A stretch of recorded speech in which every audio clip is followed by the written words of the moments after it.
Exodus chapter 12. The Lord said to Moses and Aaron in Egypt, "This month is to be for you the first month of your year. Tell the whole community of Israel that on the 10th day of this month, each man is to take a lamb for his family, one for each household. If any household is too small for a whole lamb, they must share one with their nearest neighbor, having taken into account the number of people there are. You are to determine the amount of lamb needed in accordance with what each person will eat. The animals you choose must be year-old males without defect, and you may take them from the sheep or the goats. Take care of them until the 14th day of the month, when all the people of the community of Israel must slaughter them at twilight. Then they are to take some of the blood and put it on the sides and tops of the door frames of the houses where they eat the lambs. The same night, they are to eat the meat roasted over the fire, along with bitter herbs and bread made without yeast. Do not eat the meat raw or cooked in water, but roast it over the fire, head, legs, and inner parts. Do not leave any of it till morning. If some is left till morning, you must burn it. This is how you are to eat it, with your cloak tucked into belt, your sandals on your feet, and your staff in your hand. Eat it in haste. It is the Lord's Passover.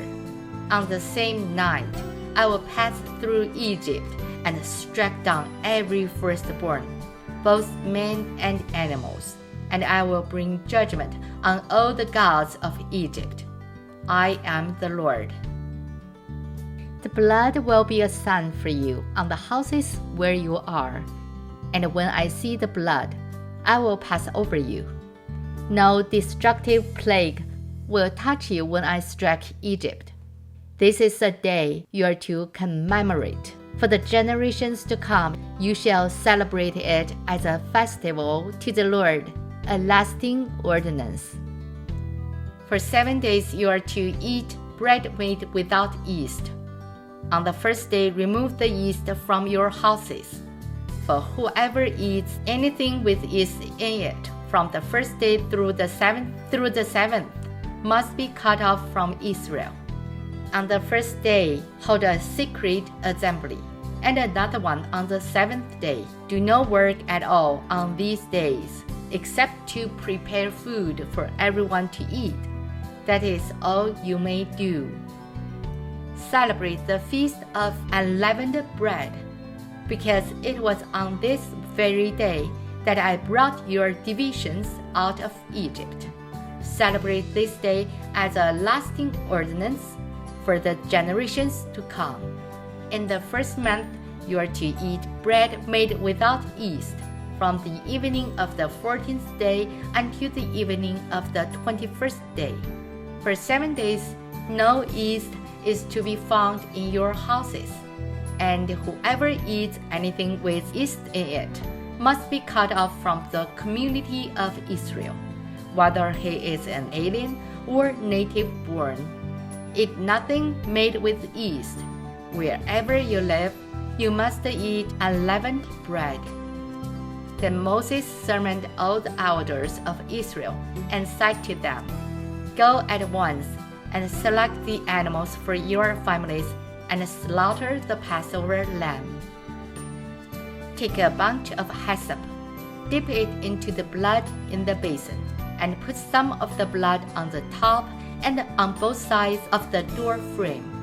Not one of you shall go out the door of his house until morning." When the Lord goes through the land to strike down the Egyptians, he will see the blood on the top and sides of the door frame, and will pass over that doorway.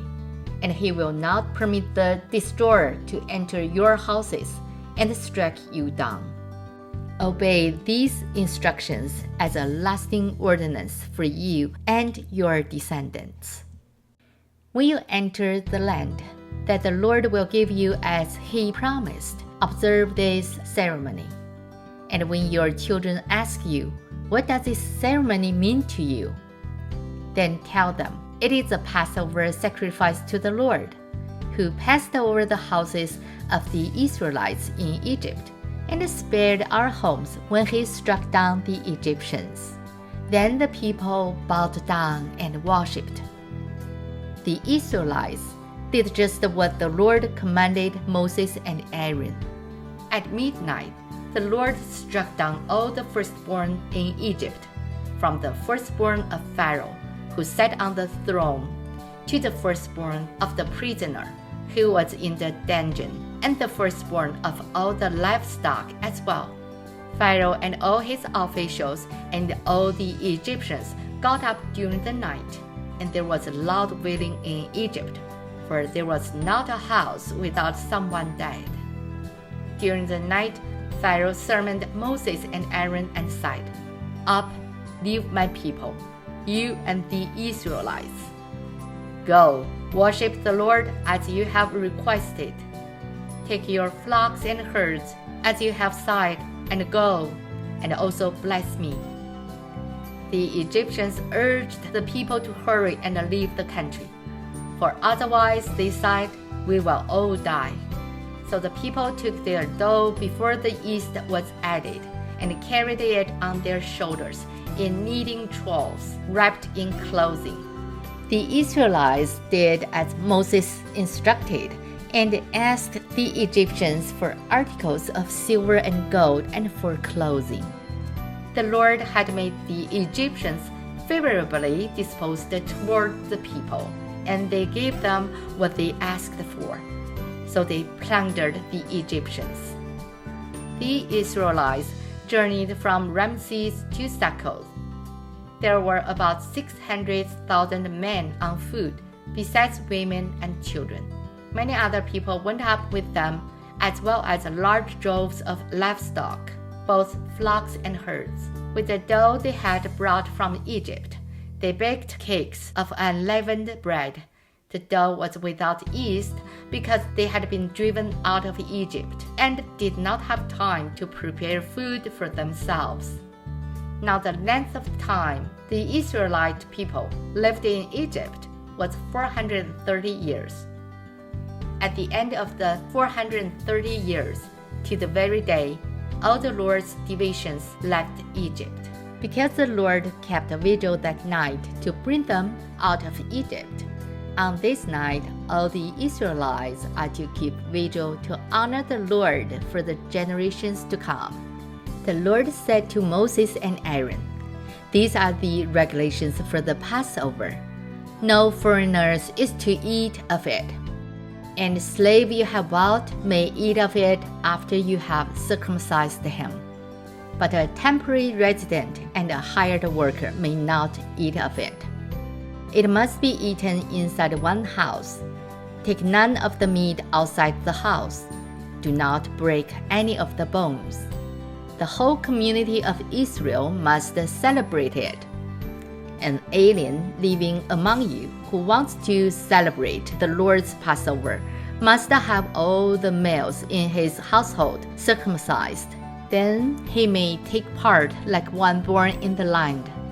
No uncircumcised male may eat of it. The same law applies to the native born and to the alien living among you. All the Israelites did just what the Lord had commanded Moses and Aaron. And on that very day, the Lord brought the Israelites out of Egypt by their divisions. This is the end of Exodus chapter 12. 神的话语要昼夜思想，宇恩读经频道希望与您下次再见，拜拜。